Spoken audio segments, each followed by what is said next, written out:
Hi friends, நாம இன்னைக்கு traditional ஸ்வீட்டான உக்கலி எப்படி பண்ணலான்னு பார்க்கலாம். புழுங்கல் அரிசியை ஊற வச்சுட்டு நல்லா நைஸாக அரைச்சி எடுத்துக்கோங்க. வானலியில் நல்லெண்ணெய் விட்டுக்கோங்க.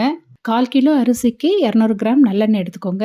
எண்ணெய் சூடானதும் அரைச்ச மாவை அதில் விட்டு கைவிடாமல் நல்லா கிளறி விடுங்க. சட்டுன்ட்டு அடி பிடிச்சிரும். அதனால பார்த்து நல்லா கிளறி விட்டுக்கிட்டே இருங்க. மத்து வச்சுட்டு இது மாதிரி நாம செய்யறப்ப எல்லா மாவும் சீராக வேகும். ஒத்தாசைக்கு கூட ஒருத்தவங்க இருந்தா நல்லா இருக்கும். கைவிடாம நம்ம செய்யறதுனால கை கொஞ்சம் வலிக்க தான் செய்யும். பெண் குழந்தைகள் வயசுக்கு வந்துட்டா கிராமப்புறங்கள்லாம் இப்போவும் இந்த ட்ரெடிஷ்னல் ஸ்வீட் செஞ்சு கொடுக்கறத வழக்கமா வச்சிருக்கிறாங்க. இதுல போடுற வெல்லம், நல்லெண்ணெய் எல்லாம் முதுகுக்கு பலமா இருக்கும் அப்படின்னு சொல்லிட்டு செய்து கொடுப்பாங்க. புது பொண்ணு மாப்பிள்ளைக்கு விருந்து வைக்கிறப்ப இந்த ஸ்வீட்டு முக்கியமா இடம்பெறும். உடல் சூட்டை தணிக்கிறதுக்காக நல்லெண்ணெய் விடுறதும், அயன் சத்து அதுல நிறைய இருக்கிறதுனால வெல்லம் சேர்ப்பாங்க. இவ்வளோ எண்ணெய் விடுறோமேன்ட்டு பயப்பட வேண்டாம்.